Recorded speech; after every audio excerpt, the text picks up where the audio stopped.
Welcome to the Explainer. Look, if you've been anywhere near an office, a school, or even just scrolling social media lately, you've definitely been fed this one universal premise. Mindfulness is the ultimate cure for our crazy, chaotic lives. Just close your eyes, focus on your breath, and poof, your stress is supposed to just completely dissolve. But what if that is not the whole story? Let's totally shatter that illusion for a second. What if the exact tools you're using to find your inner peace are actually functioning as a sort of Trojan horse? Today, we're diving into a deeply fascinating debate. We're asking if meditation, specifically the way it's packaged and sold in the corporate world, is actually a secret tool for corporate compliance. Basically, are your wellness apps secretly designed to make you a passive, unquestioning worker? To understand this, let's look at Jon Kabat-Zinn. He's the creator of mindfulness-based stress reduction, and he famously proclaimed that mindfulness might be the only promise the species and the planet have for survival. Now, that is a massive world-saving claim, right? But it sets up this really sharp contrast with what a growing chorus of skeptical researchers are starting to argue about the reality of modern mindfulness. And this tension brings us to the sheer, mind-boggling scale of what we are talking about here. Mindfulness is not just some niche spiritual practice anymore. It's a $4 billion industry.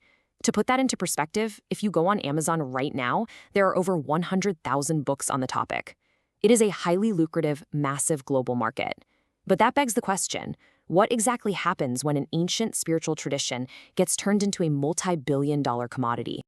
Well, that brings us to our first major shift, something critics are calling the rise of fast food spirituality. Researchers like Ronald Purser have looked deeply into this. There's this brilliant term coined by Miles Neal, McMindfulness. It perfectly captures what's going on. It describes how mindfulness has been completely secularized, standardized, and stripped of its ethical foundations. Think about how Ray Kroc franchised McDonald's to be exactly the same everywhere. McMindfulness does the same thing, delivering a highly predictable, standardized 8-week stress reduction product built for mass consumption. Unsurprisingly, the absolute epicenter of this commercialization is Silicon Valley. Tech giants like Google, Facebook, and Twitter have aggressively adopted mindfulness, but they've completely rebranded it. Instead of a path to spiritual awakening, you'll hear tech-friendly buzzwords like neural self-hacking or open-source enlightenment. The goal here isn't necessarily to achieve this deep sense of universal compassion. Rather, these programs are heavily marketed as highly efficient ways to increase worker productivity, boost emotional intelligence, and just keep employees hyper-focused on their screens. And the commodification of Zen reaches into some truly wild places. I mean, we literally have KFC creating a comfort zone guided meditation just to sell chicken pot pies. There's a booming market for mindful coloring books and smartphone apps. You've got corporate mindfulness gurus charging up to $12,000 for a single day of training. And these standardized programs are now heavily used everywhere, from public schools to the US military to calm soldiers before combat. It's a sprawling ecosystem. So, with all this money and influence, we have to ask, are we weaponizing our inner peace to privatize systemic stress? To really see this in action, let's look at our animated friend here on screen, Stickman. Stickman is absolutely drowning in an 80-hour work week and is completely burned out. And what is his company's grand solution? Close your eyes, observe your breath, and download the Slick meditation app. Critics point out the sheer absurdity here. Trying to treat systemic burnout with deep breathing exercises alone is basically like putting a Band-Aid on a broken leg. Because look at Stickman's true stressors. It's the 80-hour work weeks, it's the stagnant wages, the constant looming threat of layoffs, the lack of healthcare access, and toxic management practices. Researchers actually refer to these as the social determinants of health. So Stickman's stress isn't caused by his inability to focus or a lack of personal resilience. It's a direct result of employment conditions and economic inequity. This leads to a really piercing critique from Ronald Purser. He argues that this corporate brand of mindfulness just creates a protective bubble that screens out the cries of the world. So instead of getting together and organizing to change a fundamentally broken system, workers are subtly encouraged to just quietly, passively adapt to a toxic environment. When we zoom out to look at the root of the problem, two very distinct viewpoints emerge. On the systemic side, critics argue that burnout is caused by neoliberal economic inequity and relentless corporate demands, and we shouldn't just outsource managing that stress entirely to the individual worker.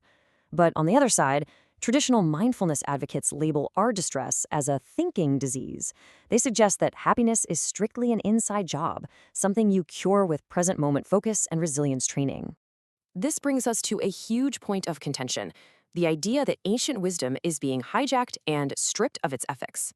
How does this modern app-based phenomena actually compare to the ancient philosophies it borrows from? Well, whether it's Buddhism or Stoicism, the original goal was profound: ending collective suffering and practicing what's called right livelihood, with a massive focus on community and ethics. But in the corporate derivative, the goal suddenly shifts to productivity and stress tolerance. It becomes entirely about self-optimization and profit, completely removed from the ethical framework of the Noble Eightfold Path, and compressed into an 8-week course or quick smartphone app. Because of this massive shift, Buddhist scholars like Bhikkhu Bodhi have voiced some very deep concerns. He warns that without a sharp social critique, these practices can so easily be used to justify and stabilize the status quo. The big fear here is that by removing the moral and ethical framework, mindfulness transforms from a path of genuine liberation into a highly effective tool for social control and consumer capitalism. Now, to be completely fair, defenders of modern mindfulness, like thought leader Andy Lee, argue that critics are really missing the profound good these practices do. Lee points to hard evidence that mindfulness effectively improves personal habits, measurably reduces bias, and builds vital emotional resilience, ultimately making people less self-centered. But the critics push back hard, countering that by focusing purely on the self, it simply creates compliant subjects who essentially auto-exploit themselves to meet corporate demands without ever complaining. So, if the system is flawed, how do we fix it? Let's talk about reclaiming true mindfulness by moving from me to we.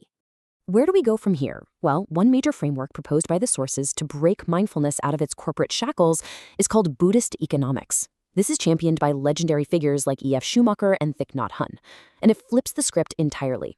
Step 1 is building shared, sustainable prosperity, rather than just chasing limitless growth. Step 2 is organizing work to actively overcome ego-centeredness through deep cooperation. And step 3 is embracing that right livelihood, ensuring that our economic activity actually creates beneficial outcomes for all people in the environment, instead of just extracting value. In practice, this means companies engaging in real ethical corporate action. Engaged mindfulness movements argue that businesses must prioritize all stakeholders, not just their shareholders.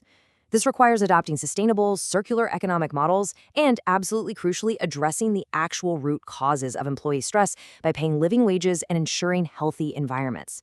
Patagonia's is frequently highlighted in the sources as a prime example of this, a mission-driven business model that actively challenges the system instead of just handing out apps to pacify the worker.